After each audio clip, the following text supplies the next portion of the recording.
Okay guys, before I play this outrageous video of Tom Fitton, the conservative who Trump appointed as his new Judicial Watch just a month before the election, which clearly didn't help Trump win the election, before I play it, there is some big news that I'm sure you all heard yesterday, which is that America's favorite attorney, or should I say conspiracy theorist, Sidney Powell, was essentially fired yesterday from Trump's legal team, aka the elite strike force. Imagine Rudy Giuliani outlasting you as a lawyer. You have a guy who was caught in a room with a 15-year-old girl and his hands down his pants. A man who's losing his teeth and is sweating hair dye down his face. And let's not forget a lawyer who held a press conference in the parking lot of a Four Seasons Total Landscaping next to an adult bookstore and a crematorium, barking to an audience of none. Somehow he managed to outlast Sidney Powell, quite simply because she has provided no evidence of her insane allegations against the United States, or in her conspiracy that Hugo Chavez and the Chinese Communist Party rigged our election to help Joe Biden get elected, even though Hugo Chavez has been dead for 7 years. But with that in mind, it didn't stop Lou Dobbs from hosting Tom Fitton on his show to continue on with Sidney Powell's conspiracies. Take a listen to this. Obama is back with us and holding forth on important national issues like electoral fraud.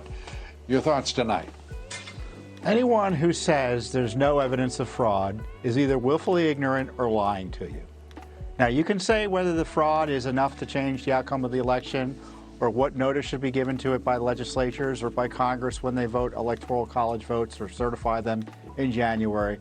But to say there's no evidence of fraud is irresponsible, to put it charitably. I know I'm a broken record when I say this, but it never gets old. There is no evidence of fraud. Trump has lost 34 cases thus far for failing to provide any proof of the allegations that this man, Tom Fitton, is peddling on Fox, telling you that you are ignorant if you agree with the courts. But it's not just him. Lou Dobbs doubles down on this baseless allegation while simultaneously attacking the media that he is very much a part of, and still throws the presidency into question as to who really won. Brace yourselves, but take a listen to this. The fact of the matter is, it's state after state after state, and most of those are battleground states in which that fraud could determine who the president-elect really is, whether it would be President Trump or whether it would be Joe Biden.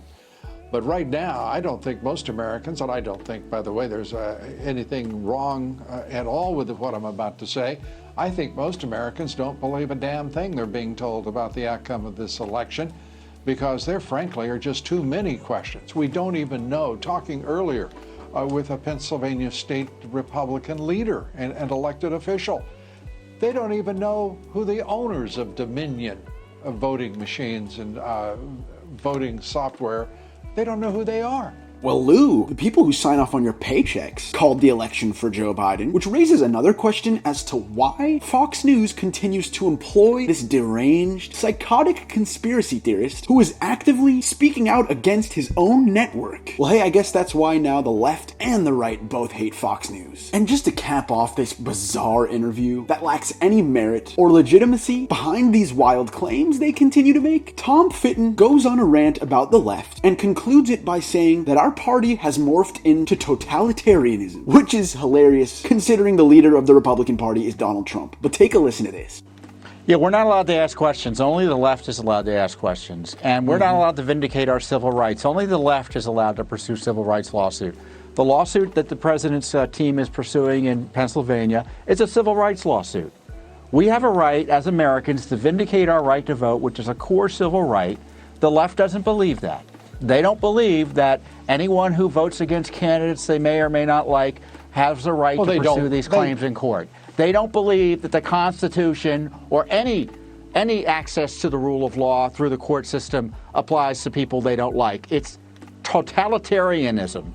No, Tom, only a totalitarian refuses to concede or leave office after he is voted out by his own citizens in a record-breaking landslide defeat. So to quote one of my least favorite right-wing political pundits, Ben Shapiro, facts do not care about your feelings. Because the facts are that Joe Biden will be our president come January 20th, and you, along with the rest of your party, will become deplorables, which you always were, but now your leader is out of power. Guys, I'm getting frustrated, but it's only because because I want to defend our democracy from these GOP traitors who refuse to take the L. But I'm going to remind them they lost every single day. So guys, make sure you subscribe for daily videos and I will continue to uncover the truth.